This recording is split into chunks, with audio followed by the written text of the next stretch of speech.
Rishita, in generally મેં જ્યાં સુધી સાંભળ્યું છે કે ગર્ભ સંસ્કારની અંદર મેડિટેશન, પછી તમે મંત્રોચ્ચારણ જેટલું કરો છો, પછી તમે કઈ કઈ એક્ટિવિટીઝ કરો છો, કયા મહિને શું ખાઓ છો, આ બધું બહુ મેટર કરે છે.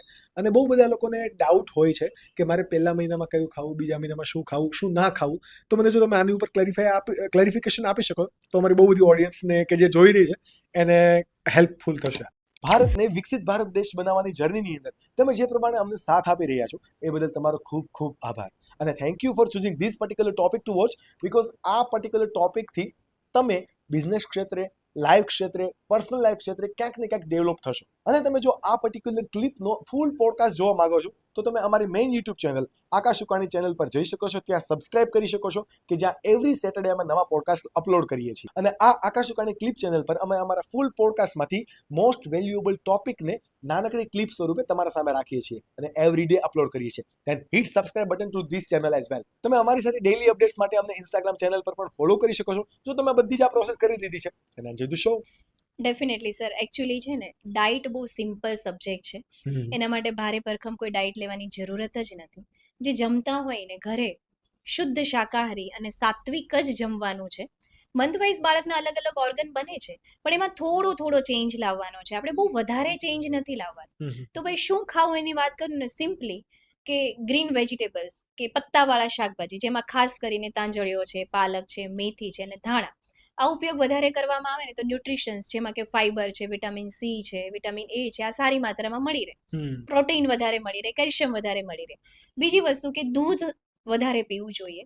અને સદે છે એવી રીતે, એવું નહીં બિલકુલ પીતા નથી તો એક સાથે લીટર પી ગયા તો પછી ડાયરિયા થઈ જાય, રાઈટ? એટલે એ ઇન્ટેક થોડો જવો જોઈએ. શું નથી ખાવાનું? તો નથી ખાવાની વસ્તુમાં junk food, fast food, restaurant food, packet food અને ડેરી પ્રોડક્ટ્સ, આ 5 ફૂડ ટોટલી અવોઇડ કરવા જોઈએ. કરી દેવા. ઇન શોર્ટ કે મેંદાવાળી હરેક આઈટમ અવોઇડ કરવી જોઈએ. પ્રેગ્નન્ટ લેડીએ સામે પણ ના જો, એમ કહું ને તો પણ ચાલે. અને ખાવાની વસ્તુમાં કે ઘરે જ બનાવેલી વસ્તુ જમવી, કેમ કે મારા નોલેજ પ્રમાણે જેવું અન્ન હોય ને એવું જ મન બને છે. કે તમે જે ખાઓ છો ને એ બનાવવા વાળાના વિચારો કેવા છે ને એના પ્રમાણે ભોજન બનતું હોય છે. એટલે ઘરે જ આપણા સાસુ છે, મમ્મી છે કે આપણા જ હાથનું બનાવેલું, સારા વિચારો સાથે બનાવેલું, અને બેકગ્રાઉન્ડમાં કોઈ સારું મ્યુઝિક સાંભળતા કે કોઈનું ભલું થાય, કોઈનું સારું થાય, આવા વિચારો સાથે બનાવેલું વ્યક્તિ જે બનાવે છે એના હાથનું જ બનાવેલું જમવું જોઈએ.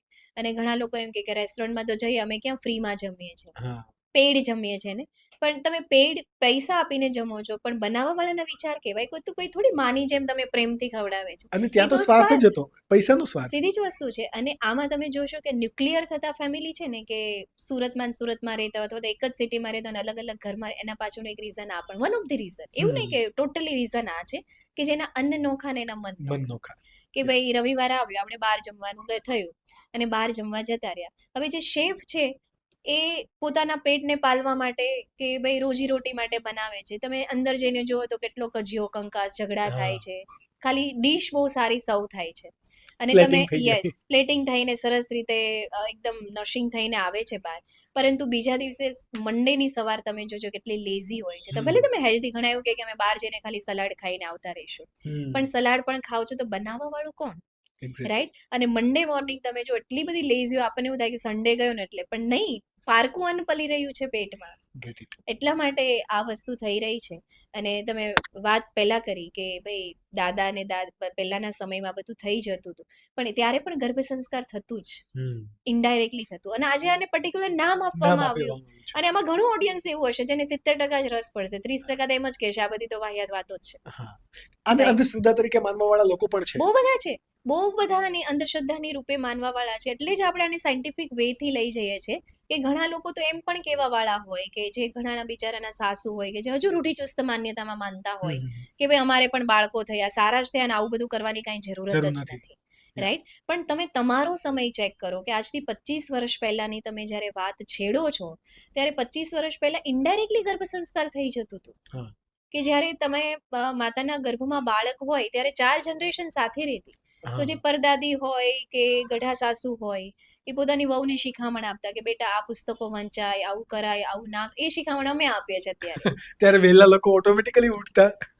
બ્રહ્મ મુહૂર્તમાં જ ઉઠવાનું હા. હતું 6 વાગે ત્યાં તો ઘરનું કામ. હજુ પણ આપણે ગામ જઈએ છીએ, આપણે બધા કાઠિયાવાડી વહેલા સમાજમાંથી આવીએ છીએ. વહેલા જ ઉઠે છે, ગામ જઈએ તો 5 5:30 તો ઓટોમેટિક આપણી ઊંઘ પૂરી થઈ પૂરી જાય. થઈ જાય છે. આપણે પથારીમાંથી ઊભા થઈ જઈએ અને ઉગતો સૂર્ય રોજ જોઈએ છે અને ખબર નથી અત્યારે આ સમયમાં અહીંયા ઉગતો સૂર્ય કોણ જોતું હોય, રાઈટ? એટલે ઇનડાયરેક્ટલી ગર્ભ સંસ્કાર થતું અને ઘરનું જ જમવાનું જમતા. ગામમાં કે નાના સિટીમાં પણ રેસ્ટોરન્ટ જોવા ના મળે, રાઈટ? એટલે મેરેજમાં જ ખાલી જમવાનું જમતા, બાકી તો અને એ પણ મેરેજમાં જમવાનું કેમ બનાવતા? ઘરના જ ઘરના બનાવતા, લોકો જ બનાવતા. લગ્નના ગીતો ગાતા ગાતા Exactly. બનાવતા, ફટાણા ગાતા ગાતા, એટલે આનંદ ઉત્સવ એમાં ઉમેરાતો. ત્યારે રસોઈયા નહીં આવતા હતા. એટલે એ સાત્વિક ભોજન જમાતું અને ઘરે જ જમાતું, જેના કારણે જે ફળદ્રુપતા છે, ફર્ટિલિટી છે, એ સારી જળવાતી. બીજી વસ્તુ કે સમયસર લગ્ન થઈ જતા. આપણા મમ્મી પપ્પાના લગ્નની ઉંમર જુઓ કેટલી, 19 વર્ષ, 20 19 વર્ષ, થી વધીને 22. વધી 22 Yeah. વર્ષ. એનાથી અને 23-24 વર્ષે તો આપણે આવી ગયા, ડેફિનેટલી રાઈટ? કે જે ઉંમરે તો અત્યારે છોકરા છોકરી ભણતા હોય ભણતા હોય છે. અને ત્યારે કોઈને એવો સવાલ થતો જ નહીં કે બાળક કેમ નથી થતું. એટલી બધી ફર્ટિલિટી. એનું રીઝન જ એ હતું કે તમારી ડાયટ પ્રોપર છે, જીવનશૈલી બરાબર છે, શુદ્ધ હવા છે, કે 6 કલાક 7 કલાકની ઊંઘ પૂરી થઈ જાય અને જીવનશૈલી બ્રહ્મ મુહૂર્તમાં ઉઠી જતા. રાતે 8 વાગે તો અત્યારે ગામમાં તમે દિવાળી પર ગામ જાઓ તો 10 વાગે તો સન્નાટો બોલી સન્નાટો જાય, પડી જાય. રાઈટ? અને નોર્મલ લાઈફ તો હજુ પણ ગામડાવાળાને એટલી સાત્વિક છે કે 8 વાગે બધા સૂઈ જાય. 7 વાગે તો આપણે વાળું કહીએ કે વાળું થઈ જતું અને 7 7:30 સૂઈ જાય. ને આપણા શાસ્ત્રોમાં લખેલું છે કે સૂર્યોદય થાય એ પહેલા જમી લેવું જોઈએ. એટલા માટે આપણા ગામડામાં 6:30 7 વાગે બધા જમી લેતા, મતલબ સૂર્યાસ્ત થાય ત્યારે. તો સૂર્યાસ્ત થાય એ પહેલા તો બધા જમી લેતા, જેના કારણે રોગ થતા જ નહીં. અત્યારે પણ આપણા વડવાઓ જો કેવા નિરોગી છે અને તો 35-40 વર્ષે લોકોને ડાયાબિટીસ આવી જાય છે, હાર્ટ એટેકના કેસ આવી ગયા છે. આનું રીઝન જ આ છે અનહેલ્ધી લાઈફસ્ટાઈલ. આપણી જ આવી અનહેલ્ધી લાઈફસ્ટાઈલ છે, આપણે બાળકને શું વારસામાં આપીશું? ડેફિનેટલી. કુવામાં હોય એ જવાડામાં આવવાનું છે. Exactly. એટલા માટે ઇનડાયરેક્ટલી ગર્ભ સંસ્કાર પહેલા થતા. એટલે અત્યારે જો કોઈ જોતા હોય ને એને પણ એક ક્વેશ્ચન થતો હોય ને કે ભાઈ અમારા વખતે તો આવું કંઈ નહોતું, તમારે આ બધું નવું નવું આવ્યું છે, આ નવા નવા ધંધા આવી ગયા છે. આ ધંધા નથી, આ વિજ્ઞાન છે. તમારા સમયમાં પણ તમે ઇનડાયરેક્ટલી કરેલું છે અને આ અમે પ્રૂફ સાથે આપીએ છીએ. બસ એટલો ફરક છે. તમારા સમયમાં તમારા દાદી નાનીએ આપેલું છે અને અત્યારે અમારા જેવા ઊભા થઈને તમને સમજાવે છે કે ભાઈ આ કરો.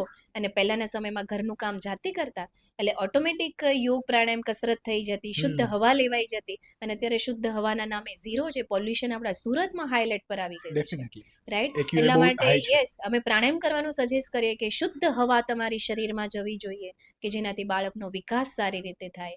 બ્રહ્મ મુહૂર્તમાં ઉઠવાની કોશિશ કરો એટલીસ્ટ, અને ધ્યાન પ્રાણાયામ કરો.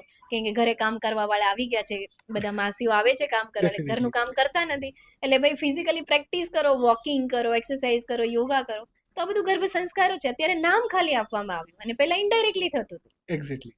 રાઈટ? અને પહેલાના સમયમાં બધા બાળકો સાથે જ રહેતા, એટલે ધંધો વ્યવસાય બધો એ સંભાળી લેતા. પરંતુ અત્યારે તમે જુઓ બધા વિદેશોમાં વસતા થયા અને ન્યુક્લિયર ફેમિલી થતા ગયા, ડિવાઇડેડ ફેમિલી, કે જેમાં કોઈ કોઈને સમજવા વાળું છે જ નહીં, કોઈ કોઈને પૂછવા પણ તૈયાર નથી, કોઈ કોઈનું સાંભળવા પણ તૈયાર નથી. એટલે ત્યાં પણ બેઠેલા લોકોને યુ કાન્ટ બિલીવ કે જેટલા ઓફલાઈન મારી પાસે આવે છે ને એનાથી 10 ગણો ફ્લો ઓનલાઈન ઓનલાઈન છે. મતલબ લોકોને નીડ છે. નીડ છે. હવે એક સમય એવું આવી જશે કે બાળક કરવા માટે લગ્ન કરવા જરૂરી છે ને, એવી રીતે આ દુનિયામાં બાળક લાવતા પહેલા ગર્ભ સંસ્કાર કરવા જોઈએ, એક નિયમ બની જશે. અને આ વિજ્ઞાન છે, આને કોઈ અંધશ્રદ્ધા સાથે લેવા દેવા જ નથી. આમાં ક્યાં ધર્મનું નામ આવ્યું? ક્યાંય પણ સંપ્રદાયનો ઉલ્લેખ થયો કે આ સંપ્રદાયનું પાલન કરો તો ગર્ભ સંસ્કાર થઈ ગયા? No, this is a pure science. જ્યાં સાયન્સ હોય ત્યાં ધર્મ સંપ્રદાય આ બધી વસ્તુ આવતું જ સાઈડમાં જ રહી છે. એક્ઝેક્ટલી.